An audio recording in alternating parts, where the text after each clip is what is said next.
Well, with me, Pacing's man of the moment, Christian Hawkins, fresh from driving 4 winners at Kellerberrin on Sunday.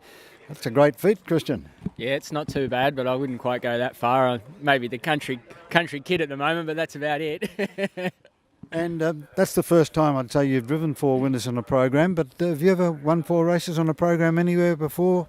Only when I was riding, Ken. I rode 4 at Bunbury on Melbourne Cup Day, or probably would have been 15 years ago now. So, yeah, no, it's a great thrill. Yeah, well, congratulations on that effort at Kellerberrin. You've got 2, 3, 4, 5, 6 runners at Gloucester Park on Friday night. We'll start off with the big race, the Parliamentarians Cup.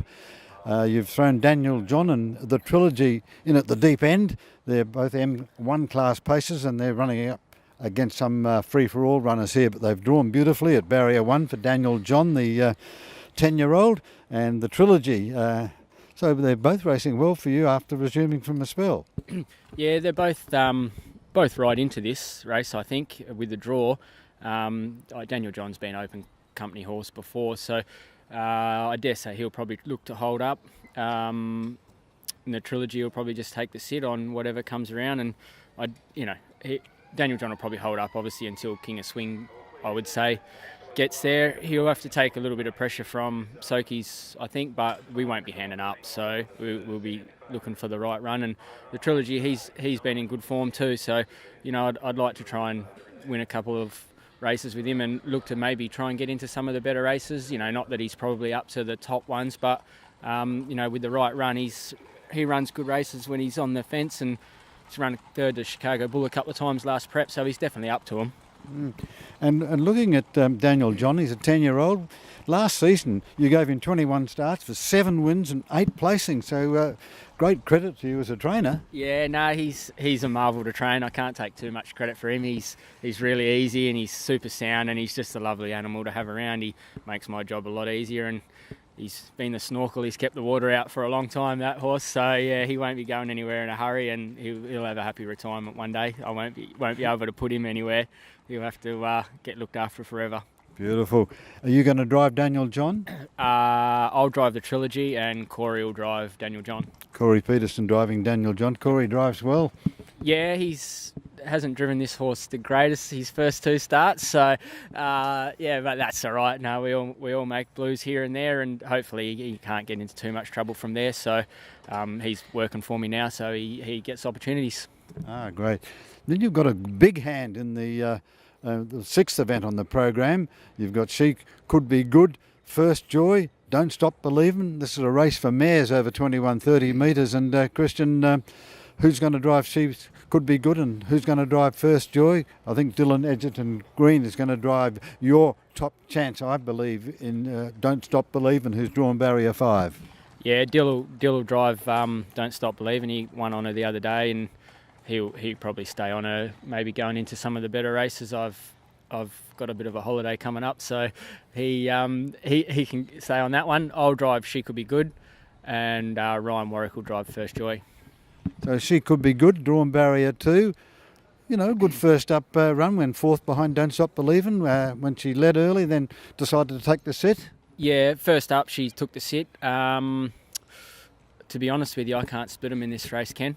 Out of the 3 against Don't Stop Believing? Well, I think with the way that the draws are, She Could Be Good probably won't be handing up to Friday. She only just ran out of condition the other day, and she's run a lot better races in front, so that'd probably be my preference in the way that we drive them, purely because I know she's trained on so much since her first up run. So I don't see there's much in them at the track at home at the moment, so yeah, I'd probably be holding up with her, I'd say. And First Joy, she's lightly raced. She sat behind the pacemaker when she won at Kellerberrin at her last start. And before that, she came home fast when second at Don't Stop Believing. So First Joy's racing well. Yeah, she's right into this race as well. Like, she's going to hopefully just get a nice little soft run behind them. and she's sort of really improved since she's been in my stable the last couple of runs. She's enjoyed the different workload and being ridden every day, and seems like she's got a bit of sprint in her. And yeah, I thought she nearly was going to get Don't Stop Believing the other day, and I probably made an error in the way I drove mine. I come off the fence, and I thought I was probably going a little bit better than what I was. And when I give her the half the run, Ryan had put her right up inside me, and it was too late for me to take my spot back. So yeah, but she with the right run, I wouldn't be surprised if she got over us if we went a little bit quick in front. But we'll just have to see how it pans out. And Don't Stop Believing can over race a little bit at times too, so that's probably going to be a key as well. I obviously don't want him to choke her down or anything silly like that, but in saying that, I would like to see her do it a little bit tough and win, given that I'll probably want to put her towards some of the better 4-year-old races. I think she's probably deserved a chance to head towards them races the way that she's been going of late. So, well, talking about the good 4-year-old races, do you think she's going to be up to running in the big Mares Classic in December, the $125,000 Mares race? Yeah, she will go to that race at this stage. I've sort of got a bit of a program mapped out for her where she'll probably go to the 4-year-old Classic in 3 weeks after this race. And then have a look at, I think it was the Mares Classic and the 4-year-old Classic, and then hopefully she sort of holds her own in them races and she can sort of press towards a golden nugget.